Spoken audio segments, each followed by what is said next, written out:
നേർവീഥി നേർവീഥി നേർവീഥി. Evangelist Kunjumon Thottappally ഇപ്പോൾ ദൈവവചനം പങ്കുവയ്ക്കുന്നു. ശ്രദ്ധിച്ചാലും.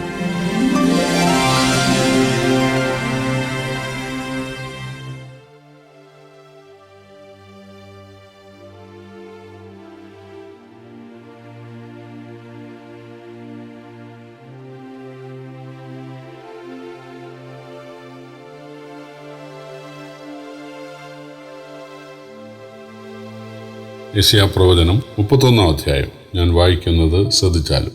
ഇസ്രയേലിന്റെ പരിശുദ്ധങ്കിലേക്ക് നോക്കുകയോ യഹോവയെ അന്വേഷിക്കുകയോ ചെയ്യാതെ സഹായത്തിനായി മിസ്രയീമിൽ ചെന്ന് കുതിരകളിൽ മനസ്സൂന്നി രഥം അനവധിയുള്ളതുകൊണ്ട് അതിലും കുതിരച്ചേവകർ മഹാബലവാന്മാർ ആയതുകൊണ്ട് അവരിലും ആശ്രയിക്കുന്നവർക്ക് അയ്യോ കഷ്ടം. എന്നാൽ അവനും ജ്ഞാനിയാകുന്നു. അവൻ അനർത്ഥം വരുത്തും, തന്റെ വചനം മാറ്റുകയില്ല. അവൻ ദുഷ്കർമ്മികളുടെ ഗൃഹത്തിനും ദുഷ്പ്രവൃത്തിക്കാരുടെ സഹായത്തിനും വിരോധമായി എഴുന്നേൽക്കും.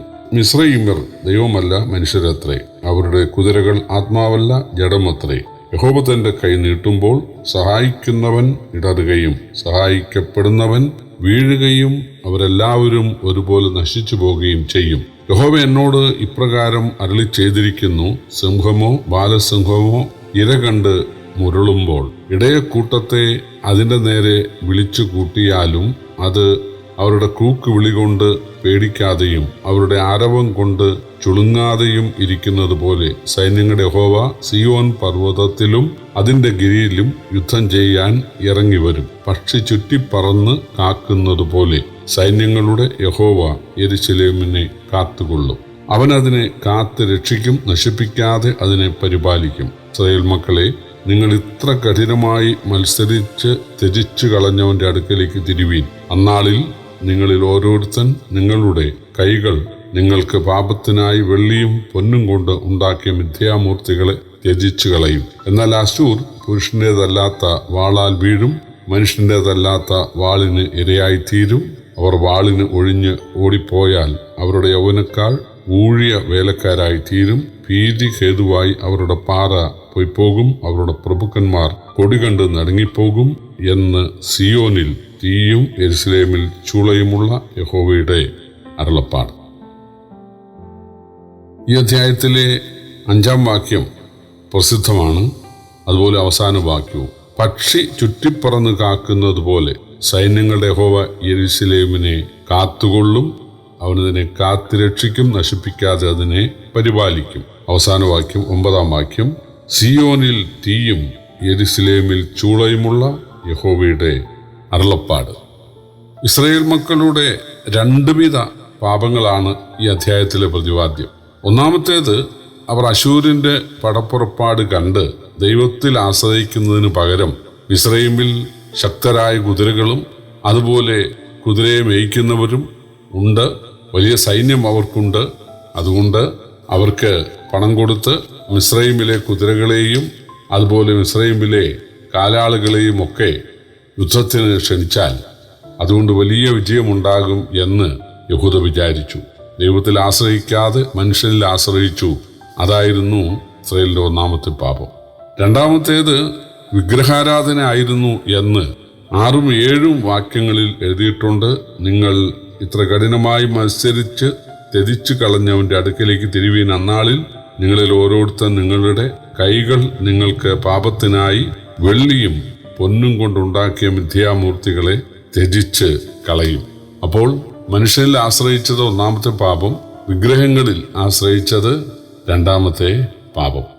ഒന്നാമത്തേത് അത് പരസ്യ പാപമാണ്. കാരണം മിസ്രയീമിലേക്ക് പോയി അവിടുത്തെ കുതിരകളെയൊക്കെ കൊണ്ടുവരുന്നു, അതെല്ലാവരും കാണുന്നതാണ്. പക്ഷെ രണ്ടാമത്തേത് ഓരോ വീട്ടിലും രഹസ്യമായിട്ട് ചെയ്യുന്നതാണ്. പ്രിയപ്പെട്ടവരെ, മനുഷ്യനിൽ ആശ്രയിക്കുന്ന, അതായത് മിസ്രയീമിൽ ആശ്രയിക്കുന്നത് പോലെ തന്നെയുള്ള പാപമാണ് അന്യദേവനിൽ ആശ്രയിക്കുന്നത്.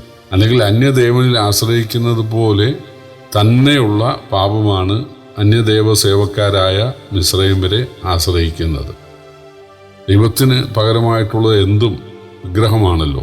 ആരോഗ്യമായാലും ധനമായാലും സൗന്ദര്യമായാലും എന്തായാലും അത് വിഗ്രഹമാണ്. മുമ്പ് ദൈവം മിസ്രയീമ്യരെ പരാജയപ്പെടുത്തിയതാണ്. അങ്ങനെയാണ് ഇസ്രായേലിനെ അവിടുന്ന് വീണ്ടെടുത്തത്. ആ ഇസ്രായേൽ സഹായത്തിന് അവരെ സമീപിക്കുന്നത് അവർക്കിഷ്ടമാണ്. കാരണം യഹോവയ്ക്ക് ഇസ്രായേലിനെ സഹായിക്കാൻ ഇപ്പോൾ കഴിയുന്നില്ല എന്നല്ലേ അവർ പറയുന്നത്. യഹോവയേക്കാൾ തങ്ങളുടെ ദേവന്മാരാണ് മെച്ചം എന്നാണ് അവർ ചിന്തിക്കുന്നത്. അതിനാൽ രണ്ട് കൂട്ടരെയും ദൈവം ശിക്ഷിക്കുമെന്നാണ് 3-ാം വാക്യം പറയുന്നത്. അത് ഞാൻ വായിക്കാം. മിസ്രയീമ്യർ ദൈവമല്ല മനുഷ്യരത്രേ, അവരുടെ കുതിരകൾ ആത്മാവല്ല ജഡമത്രേ. യഹോവ തന്റെ കൈ നീട്ടുമ്പോൾ സഹായിക്കുന്നവൻ ഇടറുകയും സഹായിക്കപ്പെടുന്നവൻ വീഴുകയും ചെയ്യും. അവരെല്ലാവരും ഒരുപോലെ നശിച്ചു പോവുകയും ചെയ്യും.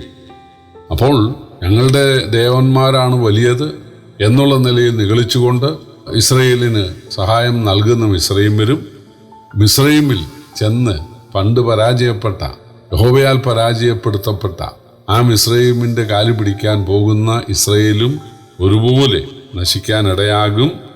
ദൈവം രണ്ടു കൂട്ടരെയും ശിക്ഷിക്കും എന്നാണ് നാം വായിച്ചത്. എന്നാൽ മിസ്രയീമ്യരുടെ ഈ നാശത്തിന് ശേഷം ഇസ്രയേൽ വിഗ്രഹാരാധന ഉപേക്ഷിക്കുന്ന പക്ഷം ദൈവം അവരെ ഉയർത്തും, അവരോട് കരുണ കാണിക്കും. ദൈവം അവരുടെ പ്രധാന ശത്രുവായ അശൂരിനെതിരെ തിരിഞ്ഞ് അവരെ വാളാൽ കൊല്ലുകയും ശേഷിച്ച അശൂര്യരെ ഊഴിയ വേലക്കാരാക്കുകയും ചെയ്യും എന്നാണ് 8-ാം വാക്യം പറയുന്നത്. അത് ഞാൻ വായിക്കാം. എന്നാൽ അശൂർ പുരുഷൻ്റേതല്ലാത്ത വാളാൽ വീഴും, മനുഷ്യൻ്റേതല്ലാത്ത വാളിന് ഇരയായിത്തീരും.